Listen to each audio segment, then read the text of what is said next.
So today's adventure starts with me loading the eyeball up in the van because I'm gonna go to a trail that's about 90 miles away in Farmville, Virginia. So it just happens to be #1 on the list on their map of cycling in Virginia. There are 8, I think it's 8 or 9, maybe 10 different trails that if you order a map from Virginia Department of Transportation on the bicycling trails in Virginia, you'll get this map that has these trails. So this is the first in my series where I'm going to attempt to ride all 8 trails at some point or another. Okay, so I'm out on the trail here in Farmville. I've just left the trailhead. One thing I noticed right off is there are no bathrooms or anything at the trailheads, so I'll have to find one. And this is a typical rails to trail where it's the crushed limestone or whatever it is, but it's still very smooth trail even for the Velo. Of course this thing has full suspension too, so that makes it better. So just getting a start here, heading out towards the high bridge, which is a few miles away from my understanding. Not a bad little trail though. So we'll pedal on this for a while and see if we can make it out to the high bridge.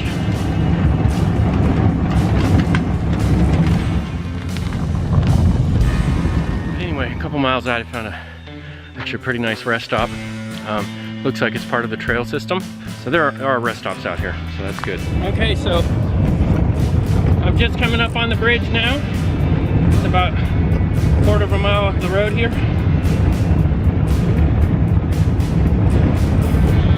So let's see what it looks like.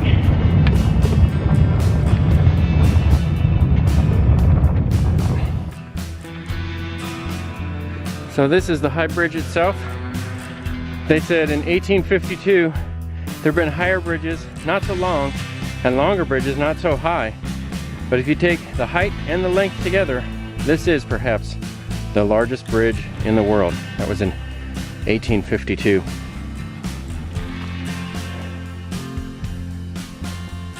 So, in the American Civil War, it was a very strategic bridge for the armies of Lee and Grant as they moved westward from Richmond toward Appomattox Courthouse.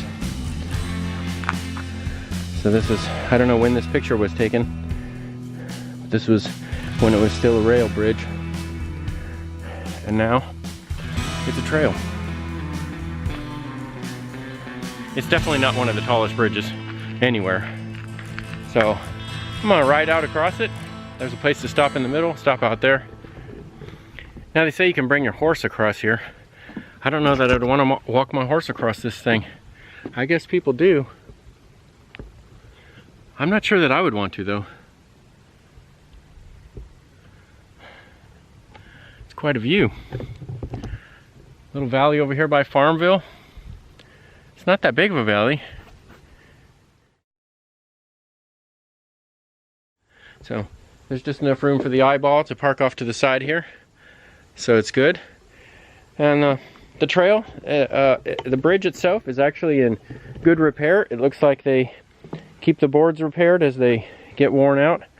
Some of them start to get worn out. That's just what wood does, and it looks like they keep them up and keep them repaired, so that's good.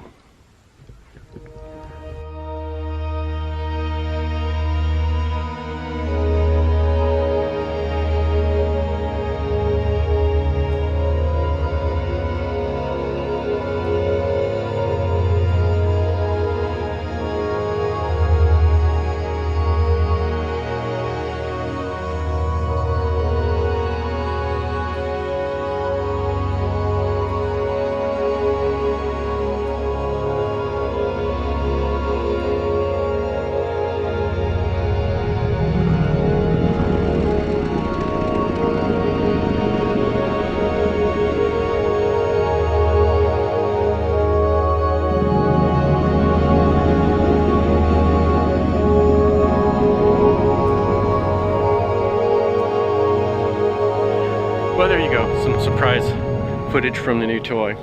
I still have trust issues with it, so I don't want to let it go too far, but it was just a little speck in the sky over there a moment ago, and I could still barely hear it, so that's as far as I wanted to let it go for now. So what I'm gonna do is I'm gonna ride to the other end of the trail here, down from the high bridge, and see where it goes, just to see, you know, because I'm out here, I only got a few miles. Evidently the stop in Farmville is only like three and a half miles from the bridge itself. And so I'm gonna head down and do some more trail riding. I mean, since I'm out here, I came all this way, may as well ride more than 5 miles. Once you get out away from the state park, it's really rough out here. Really bumpy, because it's just a gravel trails, rails to trail. And so I think I'm gonna get out about 10 miles out and make the turn. Near the High Bridge Trail and up through Farmville, it seems to be really smooth. Out here you get away from the attraction, which is the High Bridge, and the trail gets rougher. The rocks are a little bit bigger, doesn't seem as smooth. I'm thinking it's probably the part of the path less traveled. But it's still a beautiful trail. So if you get a chance to come out here and see it, just make sure to let some air out of your tires. So this is called Camp Paradise. And so it's probably, it looks like it was one of the forts for the railroad. And so this was pretty much the main fort. This is it. This was a whole fort right here. Not very big.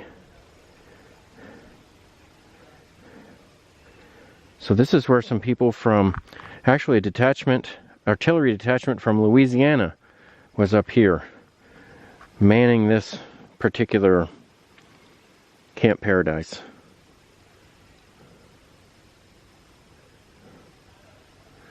So it used to have 21 artillery pieces, and it covered approaches to the High Bridge.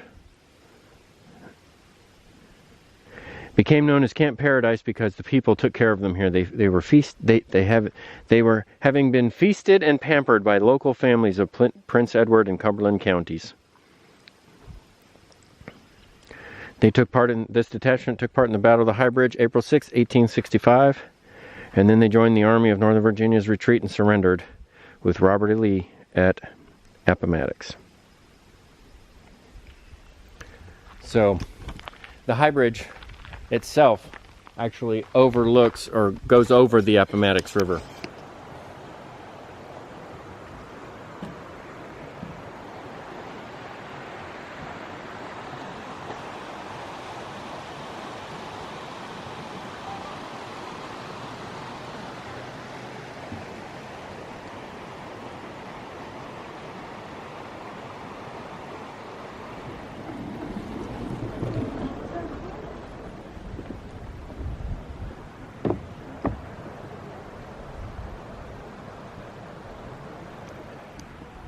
So there you go, a view of the Appomattox River from the top of the High Bridge Trail bridge. It's definitely a beautiful view from up here. I don't know if those trees were there back during the Civil War. I wonder if they had cut some of them down, or if you could see the fort, because the fort is just behind those trees over there, what they call Fort Paradise. It's just behind those trees, so I don't know if they had them cut down or if they had spotters out here and somehow they were relaying messages to use artillery on people when they were out here. I don't know how they protected the trail if they couldn't actually see from the fort, so I'm thinking they had to have spotters or signalmen or something that told them when and where to fire and get people. Okay, and that's it. Short ride on the High Bridge Trail. I only did 20 miles, did 10 out and back, but it was pretty nice. I mean, it's gravel, so the trail is kind of rough. It's not the best for obviously a street bike, and so there was some bits that were rough, some bits that were loose, and that kind of, you know, helps you lose traction, and it gets so it's not as enjoyable, but it was a beautiful day. This is a beautiful fall day to be out here. Some of the trees have started to turn just a little bit. I did get a little bit of aerial footage. I didn't fly the second time because there was no way I could probably land on the bridge because of all the metal. There was too much magnetic interference, and so I couldn't get a good signal and couldn't land on the bridge, so I didn't want to take that chance, so I decided not to fly. So that's it for the High Bridge Trail. I think this is a pretty nice trail. It's definitely more of a family kind of trail. It's not really one of these trails that you would come out here with a big group, and you're definitely not going to come out here and do Tour de France kind of stuff and pace lines and things like that. It is all about just nice trail, nice ride, taking it easy, enjoying the scenery, stopping off at a couple of the places, maybe the towns and things like that, and looking around and checking things out. So, number one on the list, I think it's a good trail. It's one of those ones where, you know, you're gonna come out here for a purpose. If you're gonna come out here and ride the trails and then maybe have lunch at Farmville, or, you know, maybe do some of these things that are around here or some other things and not just the trail, since it's 31 miles, so if you did the whole thing end to end, you'd get 62 miles, but it's a lot of gravel and it's a little bit more work, so I'm not sure if you'd want to just go do that, especially in a Velomobile or a street bike or something like that. So anyway, as always, thanks for watching. Remember, hit that subscribe button, hit the little bell icon so you get notified whenever I upload a new video. I really appreciate you watching. Until next time, cheers. That thing that you had out there? It's called a Velomobile.